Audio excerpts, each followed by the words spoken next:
I remember the first time I stepped into this megachurch. The atmosphere was electric, filled with anticipation and hope. Pastor Onassis stood tall at the pulpit, his voice booming, "Your life is not moving forward because something is blocking you." I felt a chill run down my spine. People nodded, and I could see a woman in the front row wiping tears from her eyes.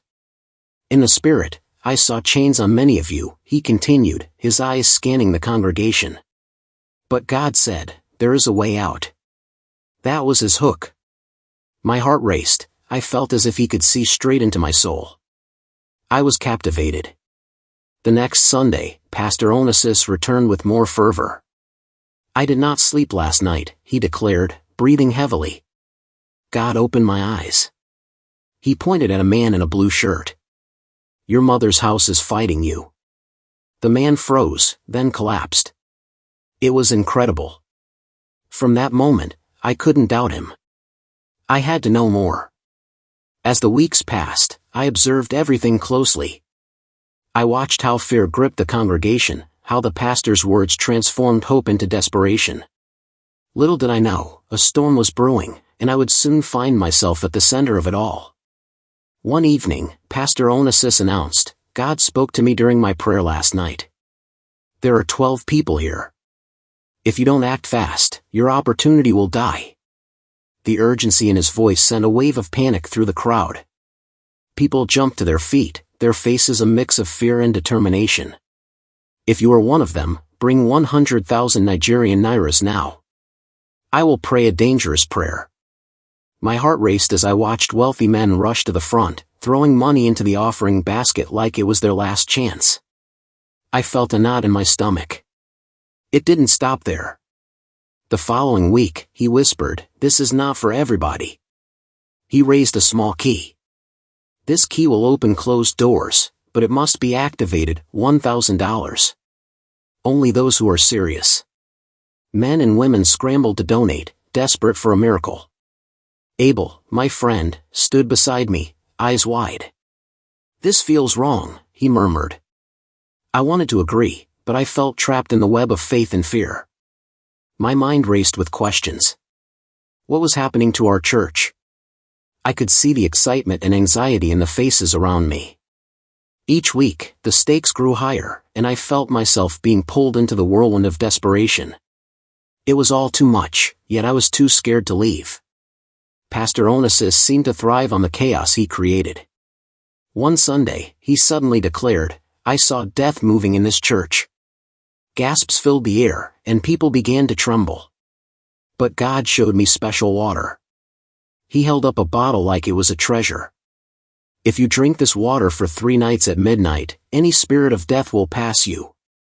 People rushed to the front, grabbing the bottles as if their lives depended on it. I watched, horrified, as fear consumed the congregation. They believed him, and they were terrified. I turned to Abel, who looked pale. "This isn't right," I whispered. Then Pastor Onassis raised the stakes even higher. "God said some of you are cursed from birth. That's why you are not making any progress in life. No amount of prayer can change that." Tears streamed down faces as he continued, "You must bring a family picture and place it on this altar with a seed of $500. My heart sank. People were already struggling to make ends meet, yet here they were, sacrificing everything for the pastor's words. I felt a growing anger rise within me. How could he do this? How could he exploit people's faith so cruelly? The church had become a marketplace, and I felt like a bystander in a tragic play. I watched as another woman bought the so-called favor perfume. "This is not ordinary perfume," Pastor Onassis said, grinning. "Any woman that uses this will be noticed for marriage." Sister Esther rushed forward, a gleam of hope in her eyes. "Use it for 7 days and come back with your testimony," he promised. I couldn't help but feel a mix of disbelief and pity. As the days passed, the testimonies began pouring in. Some women claimed they found love, but many others, including Esther, reported nothing at all. I could see the desperation on their faces as they returned to Pastor Onassis, seeking answers. "If it doesn't work, it means there is a deeper problem," he told them, his voice dripping with false sympathy. The cycle continued, and I felt helpless as I watched my friends become ensnared in this web of lies. I knew something had to change, but I was unsure how to act. Every week, the church buzzed with excitement and anxiety. The pastor's promises seemed to pull people further into his grasp. I felt stuck between wanting to believe and knowing something was terribly wrong. The night that changed everything was a Friday vigil. The church was packed, excitement buzzed in the air. I sat beside Abel, who was visibly anxious. Pastor Onassis stepped onto the stage, sweat glistening on his forehead. "Tonight is not normal," he declared. "My topic today is, you will not die." He paused, letting the tension build. While praying, God showed me a coffin. Gasps erupted from the crowd, and I felt my heart race. It had someone's name in this church. A woman fainted. "But God said it can be canceled," he continued. The room hung on his every word. "If you want your name removed from death, come out with $5,000, $1,000, $500, or 50,000 Nigerian nairas." People surged forward, crying and shaking, desperate to save themselves. I sat frozen, watching as my friends rushed to the altar, throwing money like it was their last hope. Abel, however, sat in silence, and I could see the turmoil in his eyes. "Why do I feel like I'm losing everything?" he whispered. I didn't have an answer. I was filled with conflicting emotions, and I felt trapped in a storm of desperation and fear.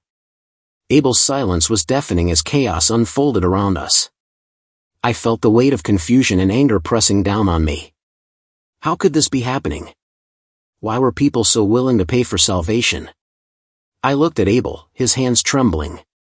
He suddenly stood up, his voice breaking through the noise. "Sir," he shouted, and the entire congregation turned to him. "Why does every prophecy end with money?" Pastor Onassis paused, a flicker of surprise in his eyes. "You don't understand spiritual things," he replied, but Abel pressed on. "Show me where Jesus sold keys, water, oil, or perfume." The air shifted, tension crackling like electricity. Abel continued, "Show me where he collected money to cancel death." His voice trembled with emotion. I felt my heart race. This was the moment we'd been waiting for. An old man in the back stood up, voice quaking.